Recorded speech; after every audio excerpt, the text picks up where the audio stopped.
So I remember so well coming to Peoria in June of 1975. I had to find a place to live. I drove down the hill on Interstate 74, and there's Peoria. I'd never been there in my life.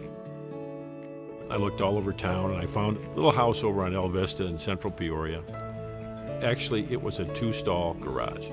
Paid $75 a month, and I lived there for 1 year and had more fun than you can imagine. I walked in that big lobby and looked around and thought, gee, this is a big place. And what am I doing here? I remember I made $1,000 a month, and I thought I really struck it. Well, did you go to CAT thinking you were going to be CEO?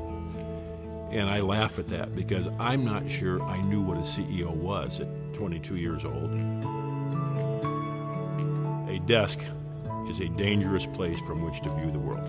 One of Doug's main goals were to actually visit or speak to a customer 1 time per week. That hadn't happened at Caterpillar before.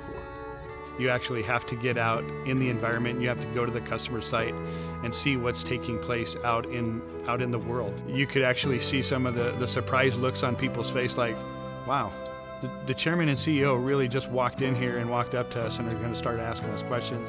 Whenever he came back, his experiences were from a pretty deep understanding of what the customer was actually doing on the site. I think that influenced product design. I think it influenced quality levels.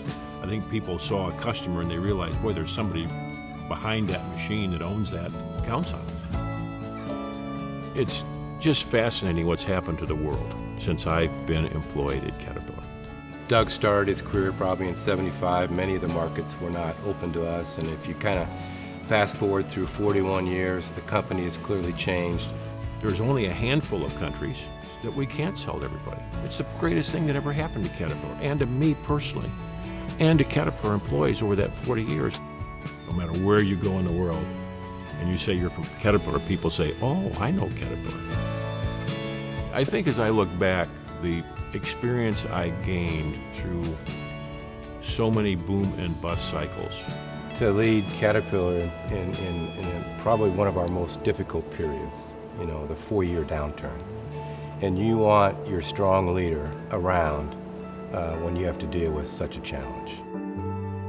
This company's 92 years old for a reason. It knows how to manage through all cycles. I couldn't have dreamt of the things that have happened to me when I came here when I was 22 years old. It's an absolute success story. Starting from that level, leading an iconic company, chairman, CEO. Wanting to be the best he can be and coming to a company that's going to give him that type of opportunity. Caterpillar gave me that $1,000 a month paycheck when I got here. It was big enough to allow all of us to aspire to where we want to be. And if you look at where I started, with where I came in my $75 a month apartment, where I ended up, you can't make this stuff up.